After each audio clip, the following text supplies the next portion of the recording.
expect representatives from Poland, France, Hungary and Croatia. I don't know which country Christina Hess-Eikens represents. Christina, can you tell us if you can hear me? Hi, yeah, can you hear me? Yep. Yeah, I'm from city of Aachen in Germany.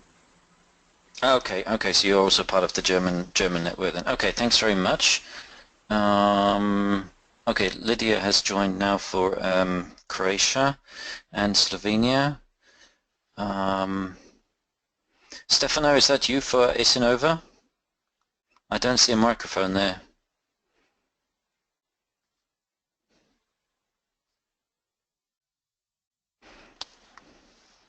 Probably not in that case. I see Agatha has joined for France. She's still wiring up her microphone.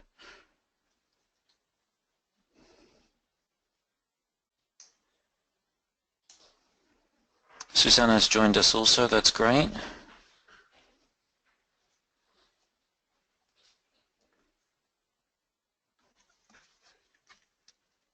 That means there's Katarzyna for Poland, okay.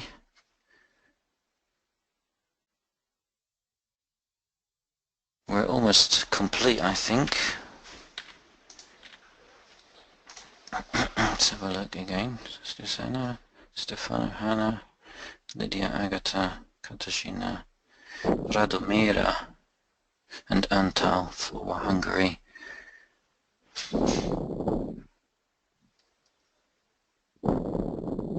Hannah, do you know whether Radomira will join us? Radomira unfortunately cannot participate, but I represent CIVINET, so I'm okay. here. Okay, great. Thank you.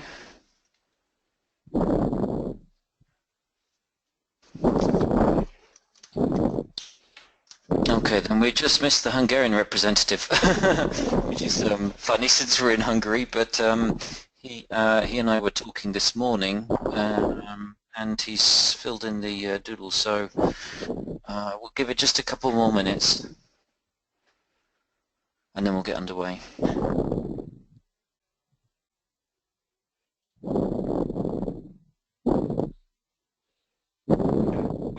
Someone is breathing very heavily. Yeah, I'm aware that one of us has the power to mute everyone, right? No, everybody can mute. Yeah, that's right, but we shouldn't use this option. Everybody can just mute themselves by clicking on the microphone. I think Lydia is the only one who didn't do this yet. Hi, Lydia, by the way. Marcel speaking.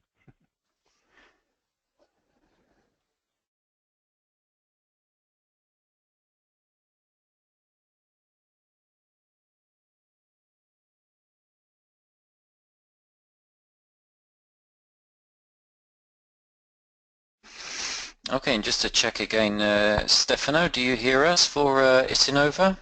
We certainly don't hear you.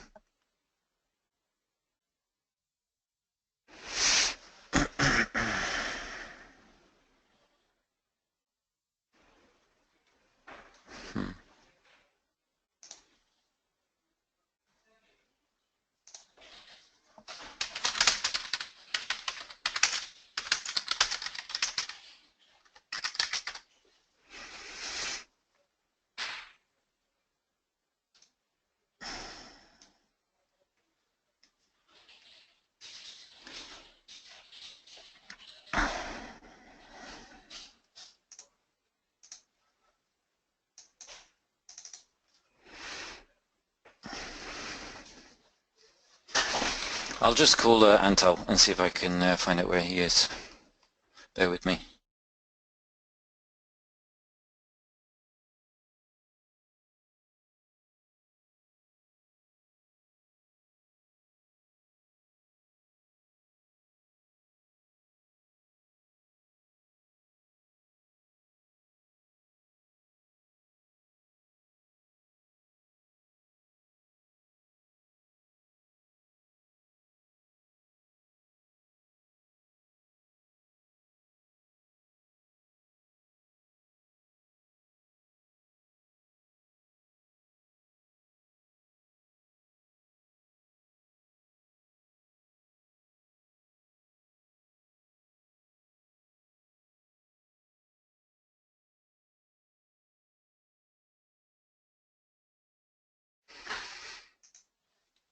Okay, I think we'll get underway. Antal said that he isn't joining.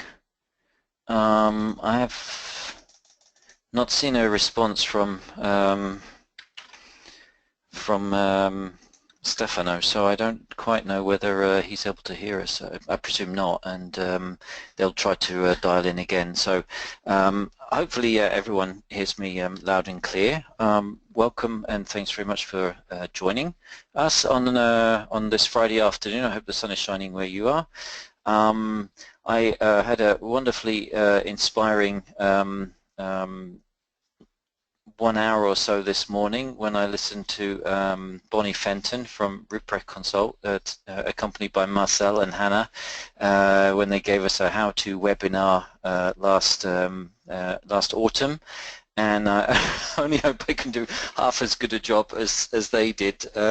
We're a much smaller team here, and I probably haven't spent as much time preparing for this one as they did for theirs. But anyway, the main point here is to share and repeat actually the information that was shared already online on the Exchange Hub and via email with you guys, and to have the opportunity to have an exchange and a discussion and to answer your questions. I've collected up questions that have been received so far, and I've posted them on Exchange Hub and included them in the slides here. That is the agenda, if you like, the contents for today's discussion. I suppose, I hope I don't need to talk more than about 45 minutes, and we've got 90 minutes allocated. I hope we don't even need all of the 90 minutes. I hope everything is relatively clear. We're 5 weeks before the submission deadline, so I think there's plenty of time to continue to exchange virtually. To interact with me, you know, basically you can just unmute yourself and just interrupt me. I'm really fine with that. I think there are options for raising hands somewhere on the panel here, but I'm really just fine if you just interrupt me and just unmute your microphone. It's great that everybody's got their microphones muted at the moment. That means we don't hear any heavy breathing or you know, typing while listening. I appreciate that, and I'm sure the others do as well. So just to introduce what I've got about 25 slides, I think. You can download the slides as well from the Exchange Hub. I put them up there just a few moments ago. The web address for the Exchange Hub, in case you haven't looked at it yet, is included also in the presentation and in the preceding email messages. Basically, just a little bit of information about the call timeline. I mean, this is the first of 3 calls for the activity fund, so just to give you some information about the other 2 calls that are foreseen, in case you didn't hear that back in Gdynia. I will just stress that it is a fund for activities, and it is not so much a network plan that we're looking to evaluate or to support you with specifically. So we'll be looking to finance specific activities that will be undertaken by the CIVINETs. There are opportunities, if you like, to score. I've put it as extra points in your applications. I mean, just to highlight the sort of stuff that we're really looking for, the kind of key ingredients for successful activities and obviously successful funding. And I got a few more ideas from Ivo yesterday afternoon. I'll talk a bit about the eligibility criteria, what we need to be able to fund you, and also what are the funding modalities that we expect to follow in financing yourselves. A little bit about the documentation that you need to complete. I've got some examples on the slides, as well as the forms, and then I'll tell you a bit about the decision-making timeline, what's involved on our side in terms of getting all the approvals through so that we can give you the money to do the activities. A bit about our evaluation procedure so you understand what we're going to be looking for and how we're going to score and rank the activities which are proposed. And then at the request of the Commission, we integrated a note about redress. So if you're not happy with our decision, there's a procedure to follow there as well. But just to be clear, I hope that it won't be needed, and in fact we will be in dialogue with you with comments as to all the activities which are proposed once they've been evaluated, so you'll get feedback on those in any case. I mean, as long as we've got the money, our interest is to finance all the activities which are proposed. Then I've called them frequently asked questions. These are the questions that I've received in the last few days about proposals, and then I'd like to give some time for you to tell me a bit more about yourself. So I've done a quick a map in the on the last slide in table format, which indicates the kind of the nature of the organisations in the CIVITAS landscape, in the CIVINET landscape, and I'm happy to say most of them are indeed secretariats that are looking to apply, which is great. So if that's okay with everyone, then I'll press on and give you just a bit of an overview of the broader scheme of things. We're over here on call on call 1. Let's see if I can put this pointer on. It's pretty cool. The deadline is about 5 weeks away, and we're looking at the contracts for the activities to run from June the 1st until December of next year. We've got about €110,000 available for the first call. I will say this, that if we have if we're oversubscribed, if that amount is oversubscribed, there is the possibility, we will look at the possibility of taking some of the funding from call 3 and shifting it over to call 1, because it's our experience that towards the end of the assignment it can be the time can be a bit short to complete all of the activities in good time, and networks may feel that as well, so we may actually look to shift some of the funding over, but that'll be contingent basically on the level of subscription to this first call. So I'm just saying that if you go over the 10 or 11,000 euro limit, that's not going to be a big problem. We can't go over 20,000. That's not proceeding for the REC, incidentally, before we need to go through several more procedures to be able to disperse more than 20,000. But I don't expect that to be the case here. Certainly not what we proposed to the Commission earlier on in the proposal preparation phase. The call 2 is for financing or supporting the setup of 3 new CIVINETs, and we'll get that out in October this year, so about a month after the CIVITAS Forum Conference. The contracting period will be then February 1st through to July 2019, so again an 18-month period, and there we're looking at about €10,000 per network, and then the last call for the existing networks will be announced in September of 2018, so September next year, probably around about the next year's CIVITAS Forum Conference, with a contracting period of January the 1st till July 2020. Satellite will wrap up in December of 2020, so we've got enough time there to do all the final reporting as well. As I've said already, our aim is to support activities and rather than to support, let's say, activity plans for the entire network. I mean, you will submit us a plan, but it's not a formal plan that your network will have developed, but it's a response to our call. So we'll be looking at the individual activities and where they can actually support more broadly the CIVITAS initiative. We're looking at financing 4 activity types, and these are listed up here on the slide. Capacity building events, where your organization hosts a workshop or a seminar or a webinar and provides expert advice to members of the network. Transfer and take-up activities, where you or your members host fellow members for peer-to-peer exchanges on specific measures. That can include a site visit, but also a study tour, a work placement even, or a feasibility study as well. where expertise is brought in to help develop a feasibility study. Dissemination activities where the Secretariat prepares local language promotional material. You know, welcome to Civitas booklet, a leaflet, postcards, roll-ups even, learning material or thematic group content, and that includes also translating you know, Civitas materials into the local language. Stefano, I see you've got the microphone on.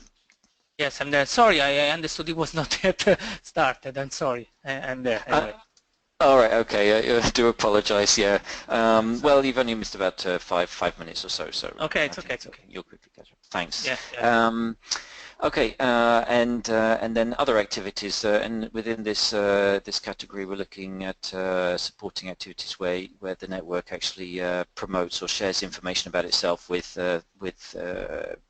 let's say organizations or cities outside of the network zone. So let's say, for example, CIVINET Croatia or Slovenia wants to reach out to Serbian cities and has an opportunity to go and speak in Serbia or Montenegro or Macedonia, wherever, and would like to have some financial support for that. So that's the kind of thing that we would see fitting in here. But it can also be you know, attending third-party events as a speaker or even as a participant to gather information for sharing with your members.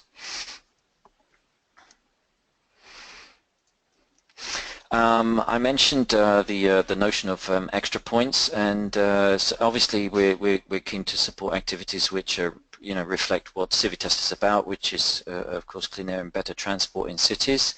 Your role is to somehow bring the CIVITAS key messages from the initiative down to the local level, and also, I mean, to share what's going on at the local level with us in at the national or at the European level.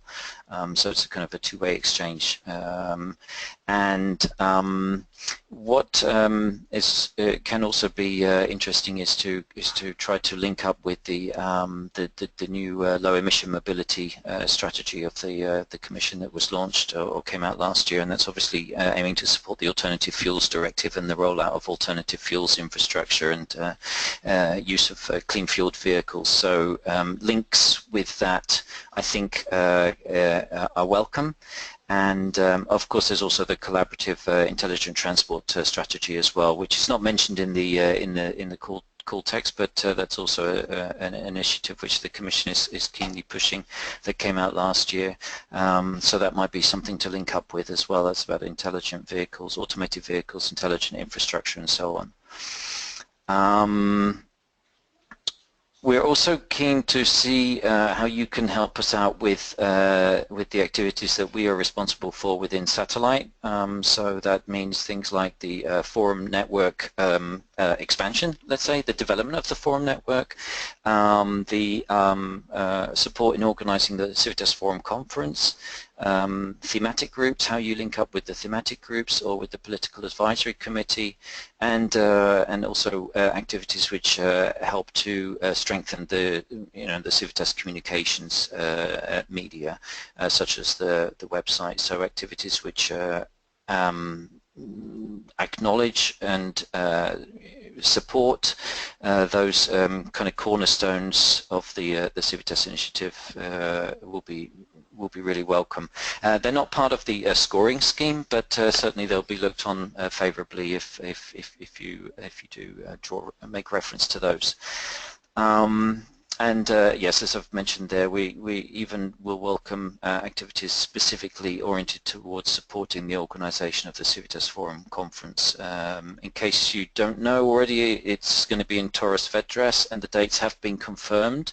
A save the date announcement is due to go up online, I think, in the very near future. I think we're just waiting for an approval before we put that online, but the dates have been confirmed by the Commission. So gradually information will be added to the CIVITAS website about the event over the next months, of course.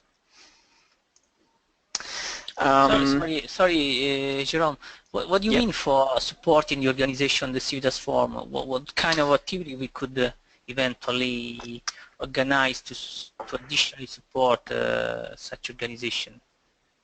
Yeah, that's a good question. I am thinking of, let's say, a side event or a study tour, you know, a site visit. Let's say if it's, you know, I mean, the conference takes place in Portugal, so there might be an occasion there where the Portugal network could support, let's say, a site visit. Like I said, a session within the framework of the main program. Devoted to a specific topic for local members, so you know, so a national. But you mean for it, no, just to make, sorry, just to make an example, we could finance some of our cities willing to attend the forum or participate to some of those events, or what? I would say yes. We do have a limited budget on our side to also support cities to attend, but I think that's an excellent idea actually, and I don't see why that would be a problem. Certainly the framework is there within the budget Excel sheet to arrange something like that, so I think that that would be also a good idea. Okay. In fact, yeah. Okay.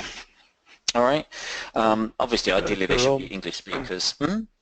Jerome, sorry, Marcel speaking here. Sorry to interrupt. I'm not aware that we have budget set aside to finance the participation of cities at a forum. You know, people that cannot cover the travel costs. We don't have that budgeted at all. Yeah. Okay. Then I would need to double check that, but that's the forum pot you're talking about. I know that there is money set aside to cover the costs of speakers and moderators and yeah, that's invited keynote speakers and so on. Indeed, Oh, indeed. sorry, sorry, excuse me. When you say we, you mean us? You mean a satellite, right? Yes, Yeah. exactly. Okay. Yeah, So, yeah. so it's actually what Jerome has said, that you could apply for budget for your member cities to attend the forum. I don't think this is part of the activity fund call. Okay, maybe just have a look at and let us know. Yeah. Okay. Okay. We'll have a look at that. Yeah. Okay. Sorry, please. No, that's a useful question. That's the first one I can't give a straight answer to then in that case. But yeah, we'll double check that and share the answer on the Exchange Hub. Okay. Perfect. Lydia, did you also want to ask a question? Maybe not. I see your microphone is on, but okay, I'll continue. You're probably aware that through Horizon 2020 and through the neighbouring actions under the last work programme, several projects were funded in the field of urban mobility, which were not CIVITAS projects per se, but have been brought under the CIVITAS umbrella. And up here on the right, you can see the core CIVITAS projects, but these are also projects over here, the so-called research and innovation actions, which have also been brought under the CIVITAS umbrella, and already on the CIVITAS website you can see some information about these projects. I'm not so sure about these ones yet and whether they'll be included because they concern integrated planning, but certainly for these ones you have demonstration cities or cities that are involved in the implementation of those projects. And so Ivo made this point yesterday, and would just like to encourage you to think about working together or involving or reaching out to those cities and engaging them within your activities as you translate basically CIVITAS messages to the local level. And to help you, I've just put up on the slide, it's not very attractive I'm afraid, but I didn't have too much time, it's just copy paste from the Excel sheet, all of the cities in your countries and also other countries which are part of those projects. There are two sheets of countries and cities, and you can also see the projects which they're tied to. The basic information about the projects, these research and innovation projects, are already available on the CIVITAS website under, I think, CIVITAS projects page. So it's worth taking a look there to see who is the coordinator, in case you don't know them already. So I hope that information is useful. So you mean trying to organize activities and with some of them, together with some of them, could provide extra points in terms of evaluation of the proposal. That's right? Yeah, exactly, because hopefully, I mean, hopefully, but it can be that these cities, some of these cities are not part of your network, so it's an opportunity for you to bring them into your networks, but also to reach out to them and encourage their involvement in CIVITAS. I don't know whether they've all signed the CIVITAS declaration. Anna, my colleague who's listening, is responsible for the CIVITAS Secretariat now, and we will certainly from our side be reaching out to them to encourage them to join the network, but at the same time, you know, you can also do this at the local level, because it can be that there are other barriers that they're up against, and you can certainly help to echo the message and encourage their involvement, and eventually, yeah, signing the declaration. Okay, thank you. Okay, Anna, you should repeat that. Oh, your microphone isn't working. Not yet?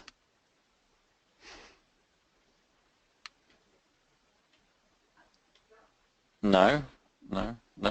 Anna is technically challenged. All right, okay, she'll pass on making that comment.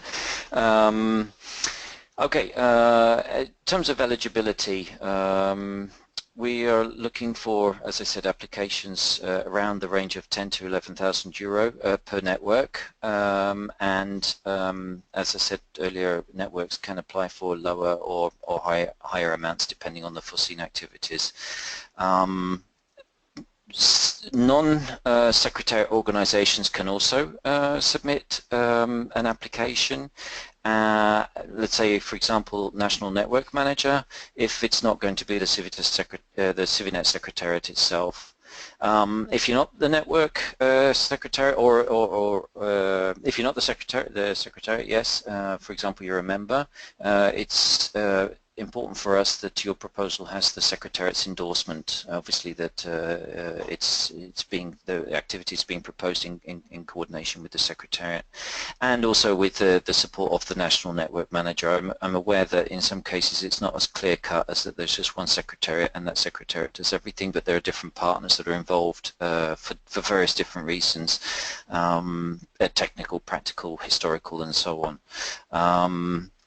Also important then that if a member does submit an application, that it's not overlapping in any way with another member's application, and that's indeed why we ask the Secretariat and the National Network Manager to undersign any application that doesn't come from such an organisation, that comes therefore from a network member. And Jerome, sorry. Again, in case of individual members, you mean in any, you mean a city, in any case? Yes. Basically, I'm not aware if there are other types of members. Well, actually, we have different kind of members. Despite the core membership is made by cities, so I just want to understand your case. When you mean individual members, you probably mean cities. Yeah, in principle, that's right. But I'm also aware that, for example, in Germany, that we've already had expression of interest from an organisation that works to support cities, and in principle, there's no problem either with them submitting an application. I can't remember the name exactly, but I've put it on my last slide. Georg Werdermann in Berlin represents that organisation, and so we're going to be open to applications from those kind of organisations as well. Yeah, but they're not private in the sense of consultancies. I mean, you mean member in terms of cities, or organization working for a city? Yeah, Okay. Exactly. That's right. And yeah. In any case, you know, members who are involved in supporting CIVINET activities need to have the endorsement of the Secretariat and the National Network Manager to ensure that it's coordinated.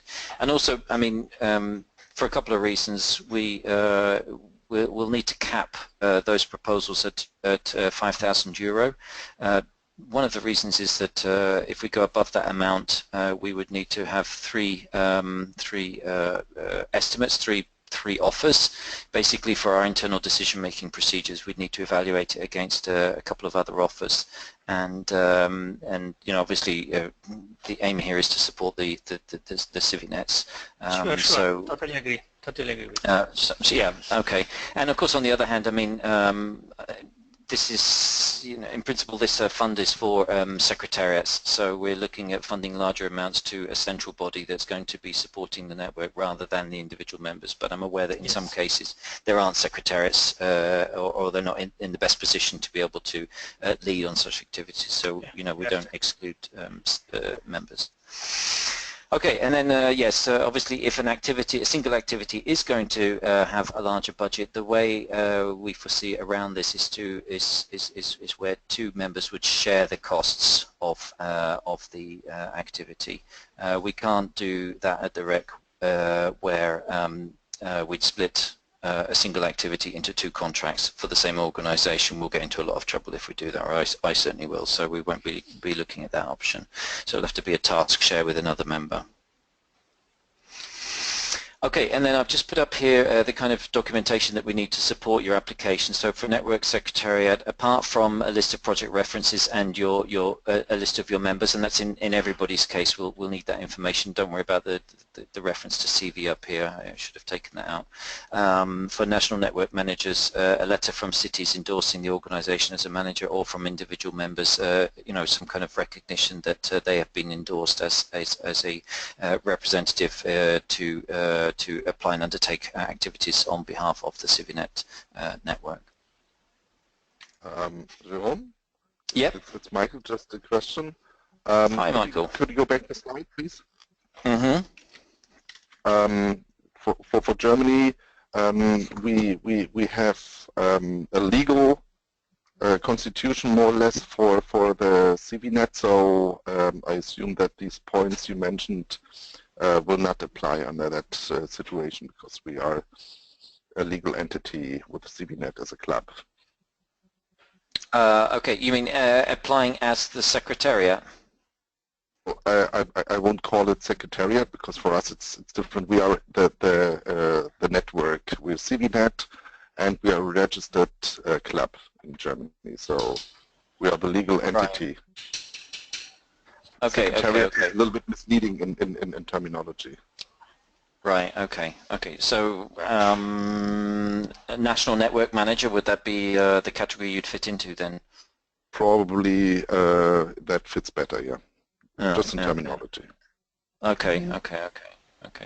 Sorry, I have a question in regards to secretariats. I understood, and I sent to you before the terms of reference, which is kind of statute of network, but you actually would like the statute of organization which is acting as secretariat. Is it right? I'm not clear here. Yeah, that's right, yeah. Okay. So then I have to send it because I send the terms of reference for the network, which is not a legal body. Okay. Thank you. Thank you. Any more questions? Okay.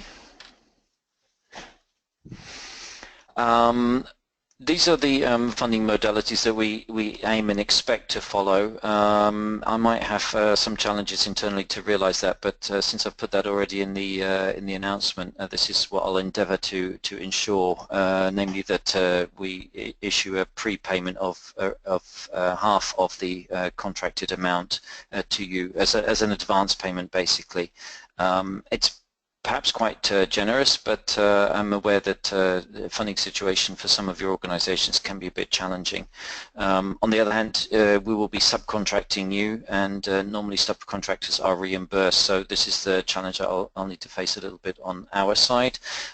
It is, in a sense, a granting program, but very practically and realistically, what we're going to be doing is subcontracting you all, and so REC's subcontracting rules don't make it so easy to make these arrangements. But anyway, this is what I have published and what I endeavour to follow. So I hope that will work out okay. there's a slight kind of modification here in red to the text that you might have noticed in the final report. I haven't spent too much time on the final reporting here in this presentation, but in principle, the final payment, so the second half would follow the approval of the activity report. It's not too exhaustive, and much of what we've done has actually been modelled on the capital activity fund. But I've indicated that we'd like to receive that report 1 month after activities finish, and I've just wanted to make it completely clear that we want that report after the last activity has finished. So if you've got 5, 6, 7, 8 activities, we don't want to receive this report after each and every activity, and probably you wouldn't want to compile it anyway. But just to be completely clear on that. And so excuse me, Jerome. You mean so the last activity of our let's say annual planning, something like that? Yes, exactly, exactly.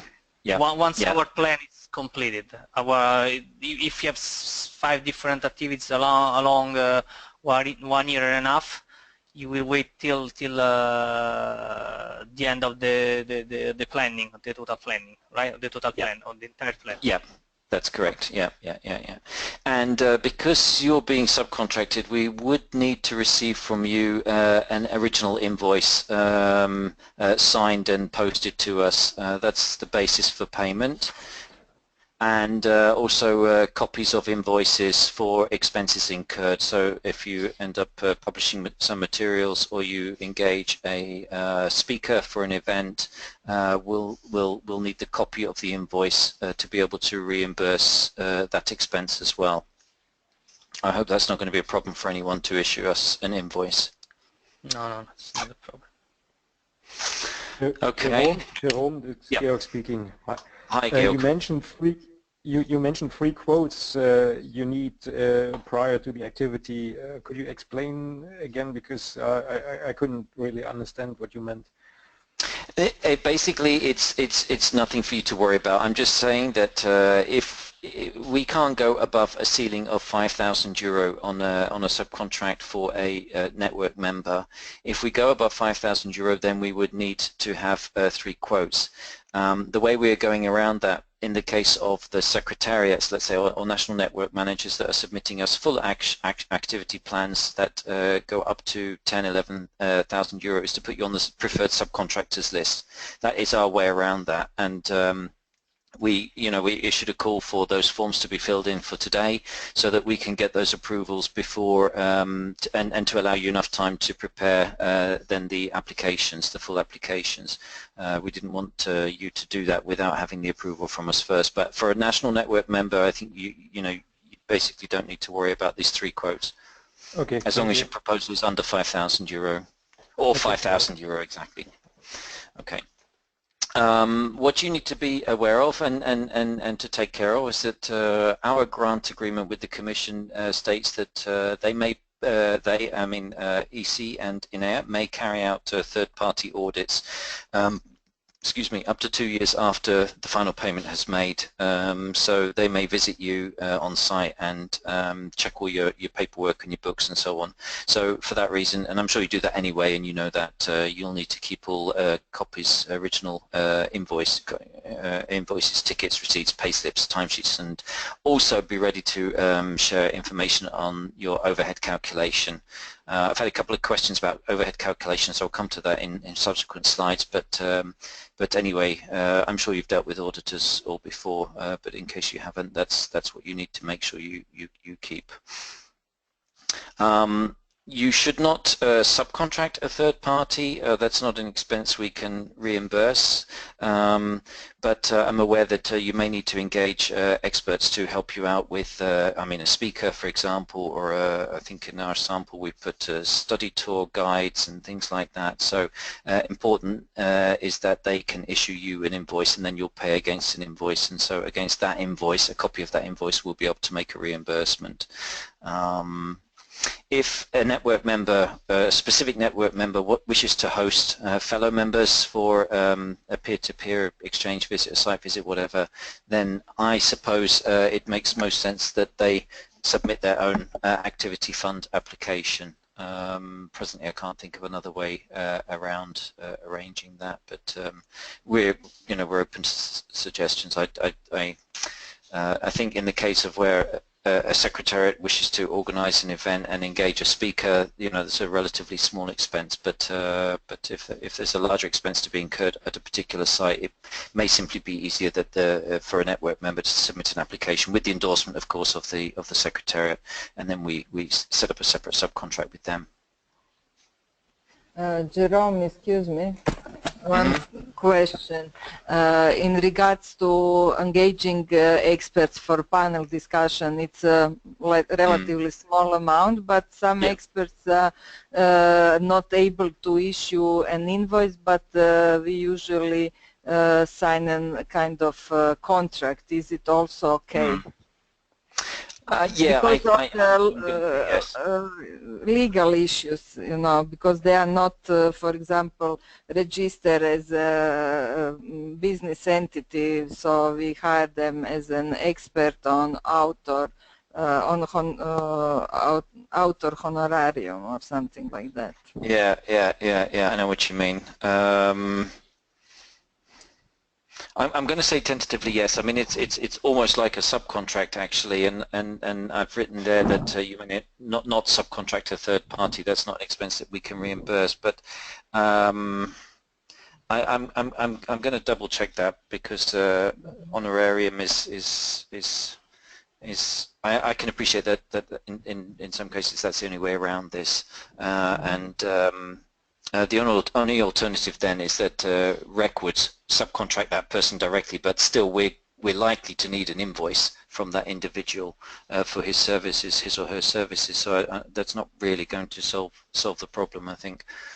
Yeah, because in Croatia, if you don't have a kind of legal entity, there is no base for issuing an invoice. Then we sign a contract of honorarium or something like that. Yes. It's an objective problem. So yeah. In any case, sorry, Jerome. In any case, the original invoice is made by, for example, us. For the Italian network with REC, and then how we deal with our eventual agreement with the expenses with our members. It's an internal question. It's not to be defined with you, right? This is an internal agreement. How we deal with those expenses or services with eventually people from our members. You just made an agreement and a contract with this. Well, in this case, the Secretariat of CIVINET Italy, that is Isis Nova, and that's it, right? Yes, but my feeling is that, I mean, there are two kind of elements to the costs that you'll be claiming from the REC. One is going to be your staff time, and the other one is going to be all of the other direct costs. So if you've got services being provided by a city, there are catering costs and so on, yes, it is an agreement between you and them, but you're going to be looking to get that money reimbursed ultimately from the REC.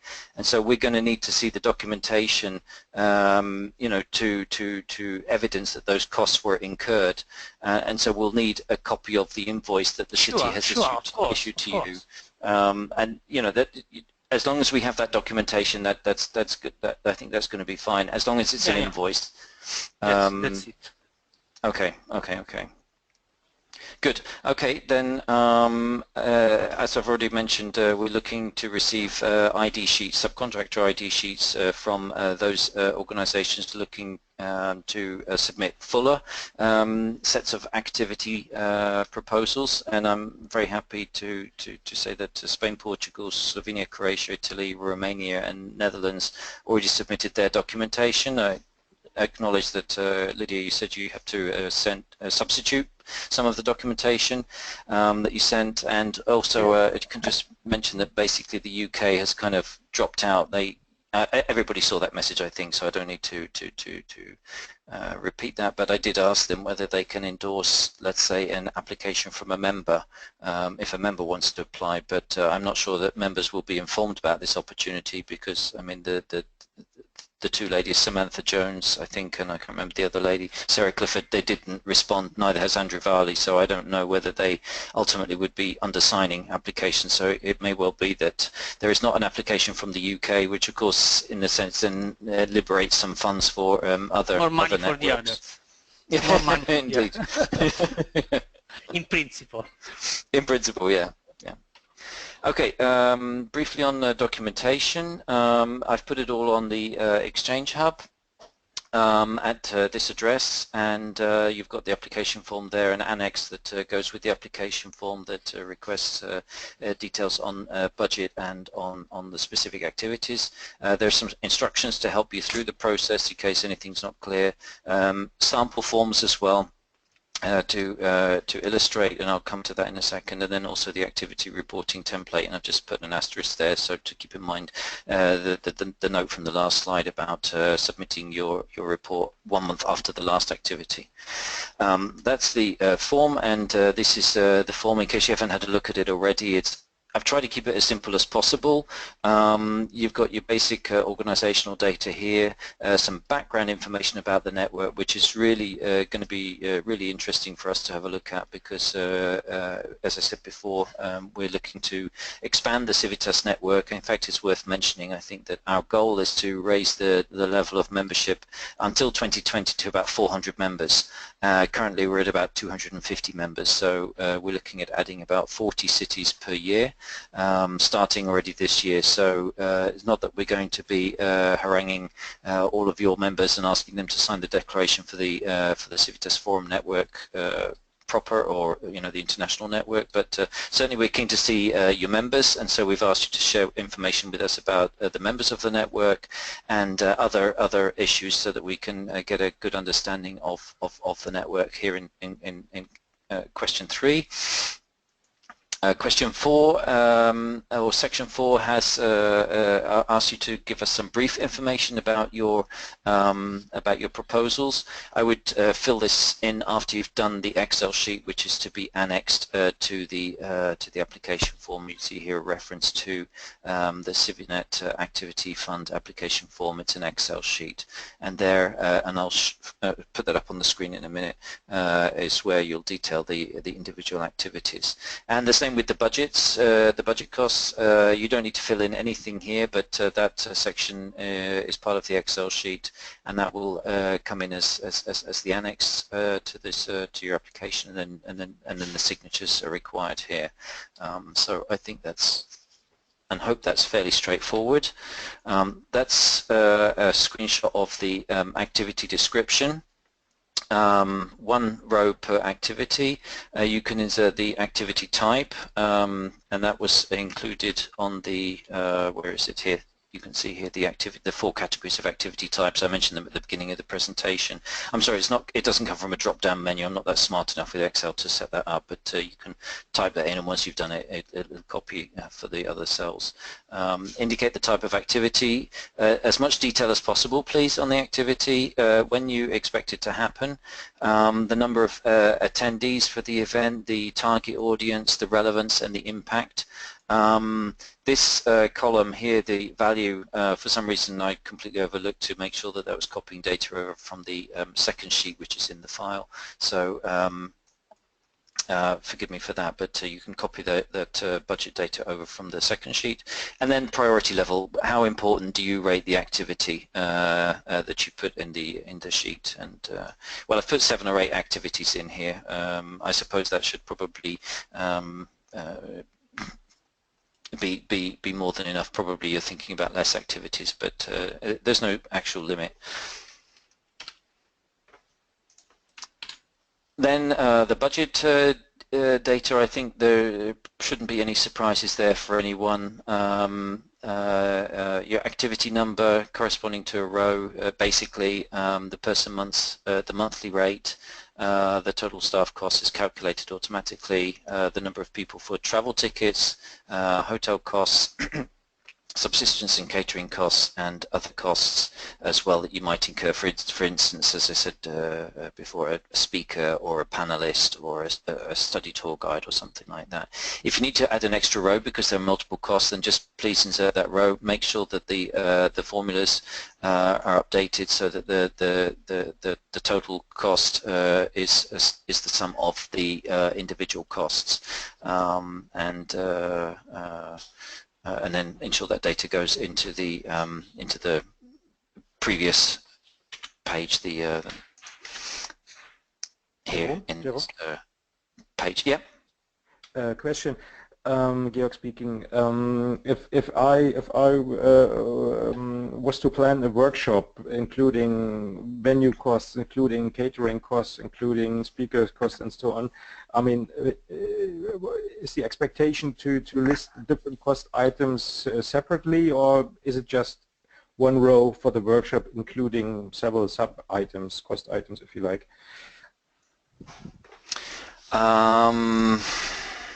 I had a similar question from Antal for the Hungarian network, and I asked him to be as specific as possible.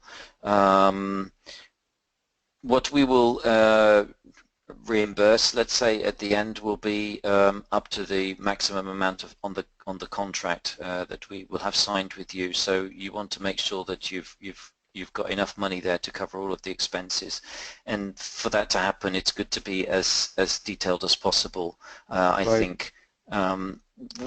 Yes, I mean, I envisage that we'll actually annex these documents to the subcontract as a description of work, if you like. I'm sorry, you know, I mean, this is kind of the first time we're doing this here at the REC, not in terms of overall granting, because we have a long history in granting, but at least for the Commission and on CIVITAS, so I'm erring on the side of caution, to be honest. I hope that's not too much of a problem for you. No, it's okay. Thank you. Okay, thanks. Okay, it's 25+3, so we've got about 35 minutes left. I'm at slide 15, so there's plenty still to get through. A bit about the timeline before we come on to evaluation. So February 28th is the deadline, and we will, 3 organisations on our side, REC, Polis and Eurocities, will then individually score the applications by March 13, so within a couple of weeks. And then what we'll do is collect the Excel sheets from our 2 partners and consolidate them into one Excel sheet that gives us a kind of a summary overview of our scoring and our comments. And that we'll do by March 17, and then we'll have a teleconference between ourselves. We'll share the comments with yourselves, so there'll be kind of like a preliminary information on the outcome of the evaluation, and we'll exchange you know, bilaterally with yourselves until March 31st, by which point we hope to have, you know, come to a conclusion with respect to the foreseen grants or subcontracts, and share that with the satellite team for any final comments and you know, for the sake of transparency, and then we'll a week later we'll share that information with INEA and say, okay, this is the proposal for the subcontracts with the CIVINETs, and we'll give them a couple of weeks to give us their feedback, and then we hope to come back to you by the 21st of April to say, okay, this is the amount that you know, we're going to give you, which we'll have already discussed beforehand with you. And then we hope that we'll have the contract signed by May 15th. I've put, you know, roughly 3 weeks there because these procedures sometimes can go quite slowly at the REC, and we hope then to be able to transfer the first instalment around about 1st of June, so that you can get on with the activities which are foreseen to run from June 1st until December 31st of 2018. Chairman? No, may I have a question still on the costs? Yeah. I wonder if overheads or indirect costs are eligible, and in what amount or what percentage of indirect costs can be asked? Yeah, this is a question that's been asked a couple of times, and it features on subsequent slides. Basically, there is no overhead claim rate as such. You'll submit what we call a workday fee rate. It's kind of a rate that a consultant would use that would include already the overhead calculation. I think I put it on an earlier slide that you need to be ready to justify to the Commission why. That was a long way back now. Okay, I've passed it. What is the basis for your overhead rate calculation? So here at the REC, my rate is €450 per day, but my salary is not that. Obviously, there's a difference there, and we need to be able to justify to the Commission in case we would be charging that rate, how the difference is calculated. So you need to be able to demonstrate that to the Commission as well. And obviously, the rate should be a realistic rate. I mean, don't charge €1,000 per day.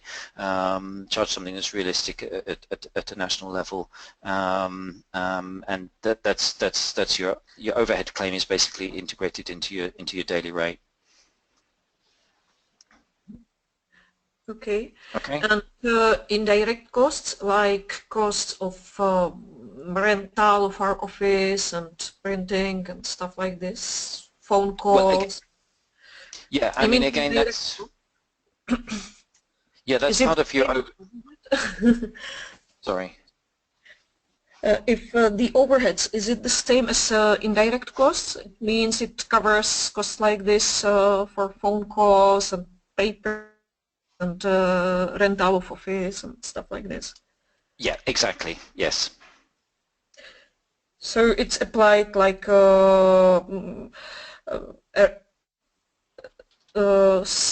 day rate for a person or a staff of the secretariat. Yes, exactly. Okay. Yeah, and this observation has been made by Antal in Hungary already, that here we have person months and a monthly rate here rather than a daily rate. The daily rate is something we asked for on the subcontractor ID sheet. So obviously you'll include here a monthly rate. The ID sheet is just for kind of internal purposes, but the way we've done this, the way we're going to do this is to ask you to calculate with 18 days per month. So what you can do is just take the monthly rate divided by 18 and put that figure on the subcontractor ID sheet. Or if you have a daily rate, then multiply it by 18 days and that will give you your monthly rate. Okay. Thank you. Okay.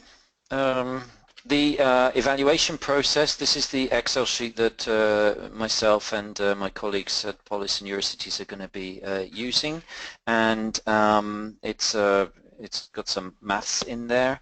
There are two categories of character that we're looking at in the evaluation process. One is financial and the other one is related to content, and it reflects what I've said earlier on. And we're looking to score the content related, the relevance and the impact of each proposed activity up to a value of 20 points, and the threshold will be 10 points. And on the financial side of things, the maximum score, if you like, is 10 points, and the threshold is going to be 5 points. So you need to clear the threshold in both categories to be considered for funding. And there's some information there on this scoring routine that we'll follow, and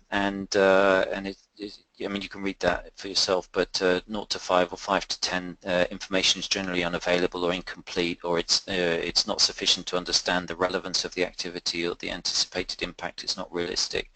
And above 10 realistically explains the relevance and impact of the activity, but could be more ambitious.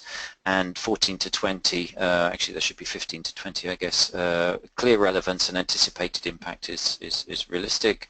Ambitious relates to broader European Commission transport policy goals, including the decarbonisation strategy. And then financial is quite straightforward. Either the information is not there, or it's unrealistic, or it is there and it's realistic for achieving the activity. Each organisation will fill in their column on the sheet, and then we'll average that score in both categories. And when both those scores clear the threshold, they'll get a yes over here. The final score will be calculated, and then we'll rank we'll rank the activities so that we can see which are the you know the most valuable proposals for the for satellite, basically. We also will give the possibility to insert some comments, but obviously these will not be tied to the scoring as such. And I've mentioned earlier on the relevance to the forum network, to the thematic groups, the PAC and the CIVITAS website. And basically there are two categories here, high or low. And because we're going to get 3 organizations giving their feedback on this, we'll take the most common response, and that will be the one that goes in here. Again, this is not part of the scoring, so it doesn't feature in the ranking, but it helps us to give you feedback on whether we liked or more importantly didn't like, in case there's we need to negotiate something. So that's basically the evaluation procedure that we're going to follow, and REC will integrate this data and then share it with the parties, and then we'll have our teleconference.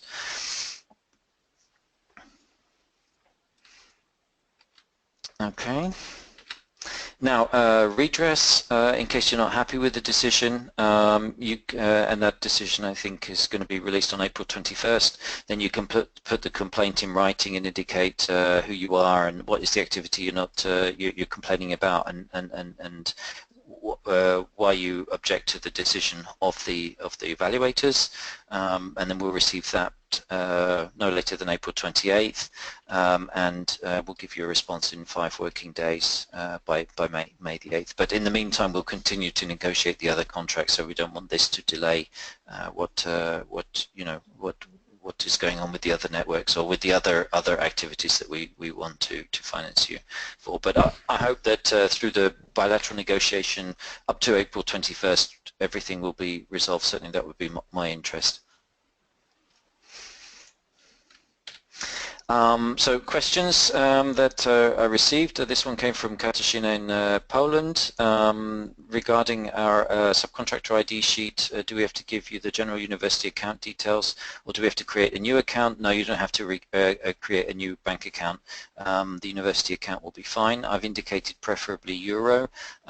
We just want to make sure that that when we transfer, because we deal with euro here and we receive euro, that if we so that the transfer is simpler and straightforward. But if you in your country you don't use euro, as long as we have the means to convert the amount to your local currency before we transfer it, then there shouldn't be a problem.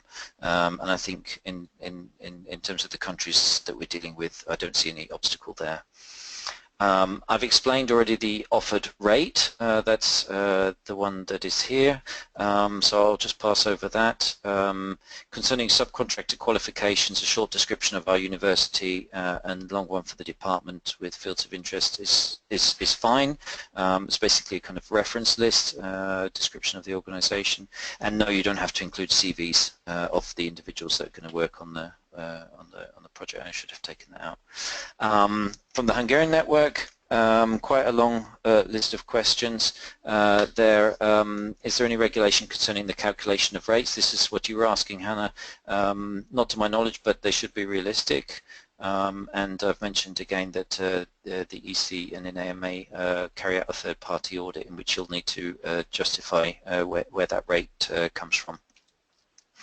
Does the daily rate given on the qualified subcontractors form have to be in line with the monthly rate given on the budget plan? I mentioned this just a few moments ago. Yes, either take the daily rate and multiply it by 18 days, or take your monthly rate and divide it by 18 days.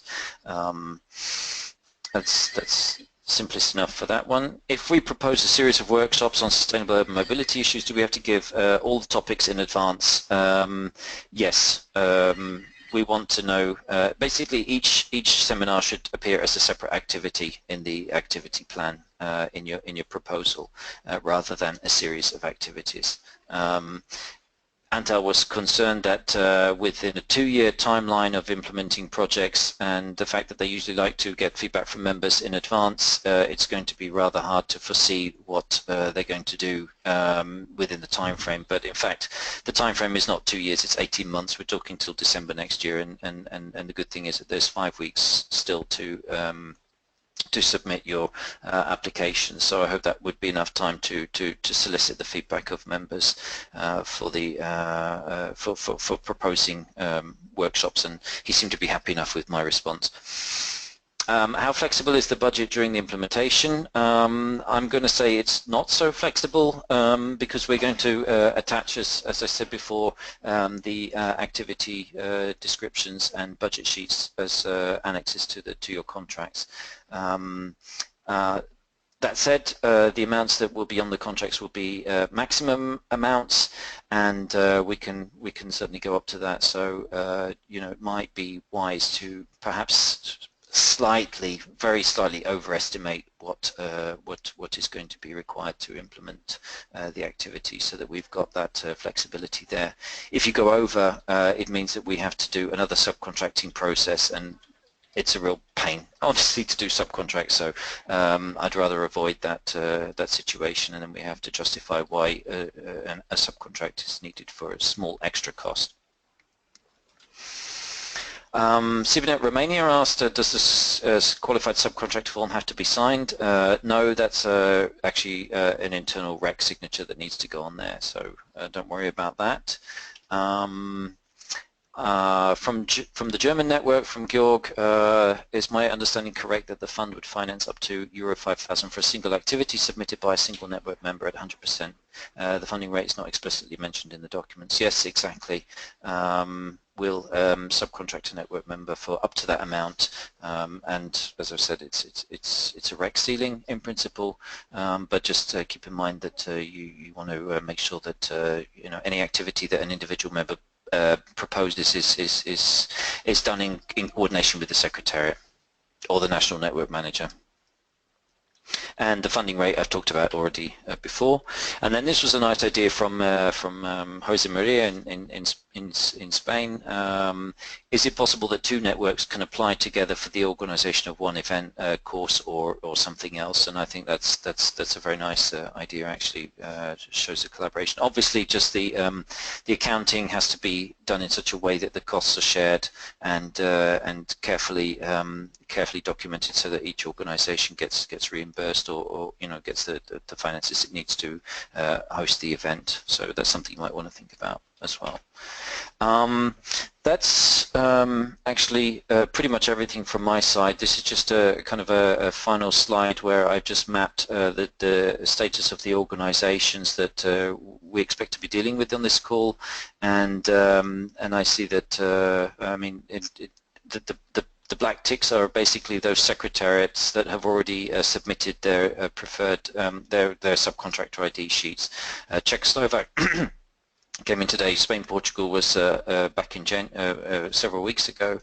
I've been in touch with the Hungarian network. The Italian network has already submitted. So has Holland, Flanders. Poland has submitted. Romania has submitted, and Slovenia and Croatia too. I'm aware of the situation in Germany, and I guess that probably I'll also be putting a black check mark here, or a red check mark for now, and then a black check mark subsequently. And France, Agatha, you had dropped me an email earlier in the week or last week. I see you've taken the microphone. You probably want to say something. Maybe it's not working. Okay. Yeah. I wanted to say that we didn't send you our data yet, but I will do that today in the evening. And I also have another question. I spoke with our financial person at the university, and they want to see the contract, just to know what to expect. Do you have like an example of the contract? Yeah. Could you send us? Yes. Please? Yes. I'll ask for that. I mean, it won't be. I don't know if it'd be just a very general draft sort of template contract, whether that's going to be enough, or you want something a bit more specific that actually would reflect what the CIVINET would receive. Because I mean, we don't have task descriptions yet or annexes, but I think I can send you a draft template that'll give you sufficient clue as to what you can expect. Yeah, draft version will be enough. Thank you. Okay, okay, you're welcome. Katarzyna? Yeah? Did you want to ask a question? I see you've got the microphone on. No, no, no, I'm okay now. Thank you. Oh, right, okay, okay, perfect. Okay, I see there are lots of questions there. I didn't manage to follow all of those, if you haven't got an answer yet, then please don't hesitate to take the microphone and ask me. Yeah. May I ask? Yeah, sure. Okay, so I would like to go back to financing participation at CIVITAS forum, not for the cities but for secretariats, because we usually present our network and bring some leaflets and have some stall or something like that. So is it then eligible cost or not? I have to think what to say there now because Marcel had made a comment before. I know, that's fine, because then it was about cities, not about secretariats who represent the network, because usually we have some either event, CIVINET meeting, network meetings usually, and then we have this presentation on the stalls and so on. Yeah, yeah. Okay. Maybe may I support this question, because usually under Capital we arranged a meeting of all CIVINETs during CIVITAS forums, and I believe it's really good to meet with the other CIVINETs at such an event, and maybe it would be nice to find a way how to keep this tradition, because it's quite useful. We can arrange a lot of activities and discuss a lot of issues which we fight with. So it would be really nice to find a way how to support financially secretariats to participate and meet each other at the CIVITAS forum. Maybe, yeah. Maybe, I don't know, a good solution could be to have a kind of beside meeting during the CIVITAS forum. Well, half a day, something like that, with all the CIVINETs. Yes, yes, yes. As it used to be under Capital. We usually had half a day or 1 day meeting. Yeah. In any case, most of us, for different reasons, will be there in any case. So it could be kind of, let's say, additional value to organize such a meeting for half a day. But some CIVINETs, for example, the Czech and Slovak CIVINET will not be represented, or we don't have any money to fund or to finance a trip to CIVITAS forum this year. Yeah. Marcel? Marcel speaking. May I try to give an answer to all this? I mean, first off, I think what everybody needs to understand that things have changed since Capital has ended and Satellite has started, because the Commission did not set aside enough budget to finance the CIVINET activities to continue as they have done in Capital, as you all know.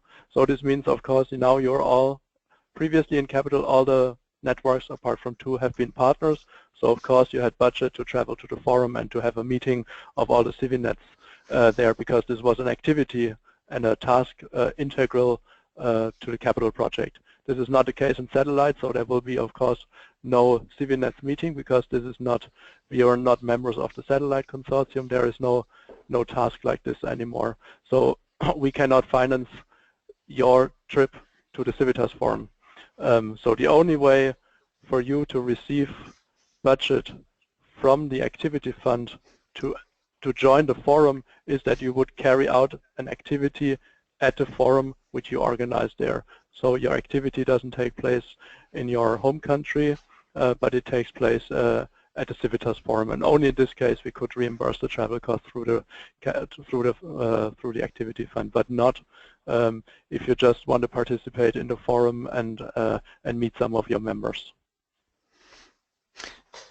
Yeah, that's why I put up this slide with the other activities category, where your organisation raises awareness of your network outside the network zone and exchanges with cities, particularly non-EU cities, or attend third-party events as speakers or participants, i.e. national conferences, training, consultations not organised by your network. So that would be kind of the avenue to put it in there, I think, corresponding to what Marcel suggests. But excuse me, Marcel, it's not to meet our CIVINET members at CIVITAS Forum, but to meet other CIVINETs.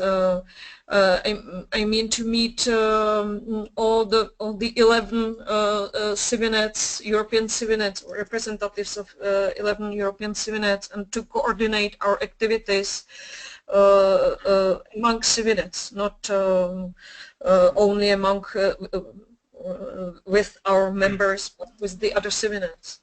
No, but sorry. This is what I wanted to say. Now, the difference between capital and satellite is that in satellite there is no coordination body for the CIVINET, so there is no, so to say, manager of all the CIVINETs. This means there's also no meetings, there's no common strategies. Now all the networks are self-sufficient and are doing things according to their own plans. And the only thing that is in satellite is that you can apply for funding for activities that are being done by your network or by your individual network members on behalf of the entire network. So there's no coordination body anymore, so there will be no more meetings of all the CIVINETs, and there will be no common strategy or ideas of all the CIVINETs. If you do something like this, you would have to organize it yourself. If you're keen to do so, you're of course welcome to do so. We would support you in finding a room and so on, but there's no coordination by satellite anymore there. The Commission was not keen on financing this any longer. It's clear. It's very clear. Yeah. I mean, I don't want to say that there wouldn't be any support from satellite, because obviously REC and satellite is responsible for organising the forum, and so you know, as Marcel says, arranging a room, for example, and providing any other sort of small assistance that we can manage, we're happy to do so to ensure that a meeting that you decide you want to organise can be can be accommodated basically at the forum venue. But indeed, the initiative has to somehow come bottom up, and I think this is this other activities is the opportunity for you to cover the cost of getting there, and then it's up to you to organise the meeting yourselves. But I mean, you know, the activity fund is there to support basically such a initiative. Jerome, excuse me, this is Stefano again. Does it mean that if you want to, if by chance all of Secretariat are at the forum for any kind of reason, either with the personal budget or because they are speaker of the forum, we can eventually decide to organize a kind of meeting among all of us? Is this possible? Yes, and yes. In case satellite could at least provide a room, let's say that, to all of us to meet for a few hours, this is something feasible or not at all?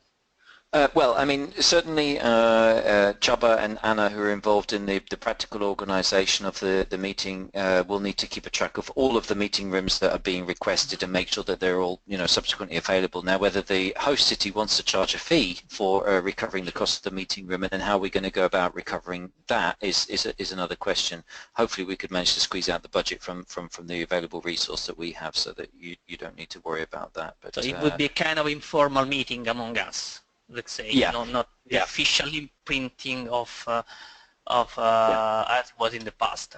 And second question, can we can we apply with part of the budget asking to be speaker at the forum, even if we don't know yet the program and the call for paper, call for speaker? That's a good question. Does it sound feasible or not? I mean, let's say me personally, I would like to be a speaker at the CIVITAS forum in behalf of CIVINET, blah blah. I don't know yet which is the which is the topic because the program is not yet there. But let's say I would ask for 1,000 euro to be included in our activity plan for the CIVINET Italy. Does it sound reasonable, or it would be skept because it's not yet content, not yet titles, not yet call for speaker, and so on? Yeah, I'm going to say that it's probably a bit unrealistic because even if you were to put it in and we would sort of try to retain some flexibility, I think the timeline for us finalizing the contractual arrangements still is ahead of the decision-making process on the identification of the speakers for the forum conference. So it does make it difficult, and you know, it's rather conjectural, I think is the word, when you're proposing to do something for which there is not really a clear proposal. Yeah, so I would probably discourage such a just to know, just to have a to have an idea. Okay. Yeah. Okay, it's 5 to 4. We're good on time. I don't know if anybody wants to share any further information about their organization. I mean, obviously the framework is set up for you to do that with the documentation that we've given. I should just mention that this is something I've really overlooked, but I've been quite busy with other things, is that we intended to come with an MOU. Our description of work obliges us to finalize an MOU with all of the networks. So probably that's something we'll try and do at the same time as we get the subcontract signed with you for the activities that we'll fund. It's going to be late according to our description of work, but better late than never, I think. Doris? Yes, I have a question. Well, one comment first, please. Concerning the German-speaking network, we're going to come up with probably more project ideas, but we are will coordinate that just for your information. And maybe as a general support, I wonder now the website is being transferred and, well, you would like to support us, you said. So where can we who shall we address now for making changes to the website or for announcing any events to our members or to the CIVITAS as a whole? Yeah, the person I think that you would need to address that to, well, there are a couple of colleagues, but they're basically at ICLE. I think you can CC myself and Anna, but those responsible for the website include Helen Franson and a guy called Adrien Bertel. He was putting he shared some information about the Exchange Hub, I think, so you might find his email buried back. And they have a new colleague there as well that we're still waiting to meet. Her name is Clara Grimes, I think, and she's going to be involved in CIVITAS as well. So, but I think if you have Helen's email address, then I think it's great. It's great if you address Helen. I think she should just be back from holiday as well. Okay, thank you. I just thought it's maybe of interest for the other CIVINETs as well. Indeed, yeah, it's great. Okay. Yeah. Thank you. Welcome. Okay, folks. Any other questions? Just one question. Until when we can pose you a question during the filling the templates? As long as it's realistic for you to be able to accommodate the answer and you know, get your application in on time. I'm you know, I want to help you as much as possible, so I'm available till the very end, basically. But obviously, the very end is not going to be I know. ultimately useful to you. But there is no deadline. That's the problem. No. Okay. Thank you. Okay. Any other comments? Perfect. Okay, then I trust that everything was clear. I think it wasn't too bad at the end of the day. I was a bit nervous. The session was recorded as well, so you've got that to refer back to, and it's very easy actually to listen to a recording. I did, like I said, I did that this morning, and certainly the other members that were not able to join us will be able to benefit from that. So, so that will be available. I guess we'll put that in the Exchange Hub, and you'll be able to access it from there. Thanks very much for dialing in and logging on, and well, I'd just like to wish you a wonderful Friday evening and weekend. Thank you very much. Thank you. It was good to hear you all.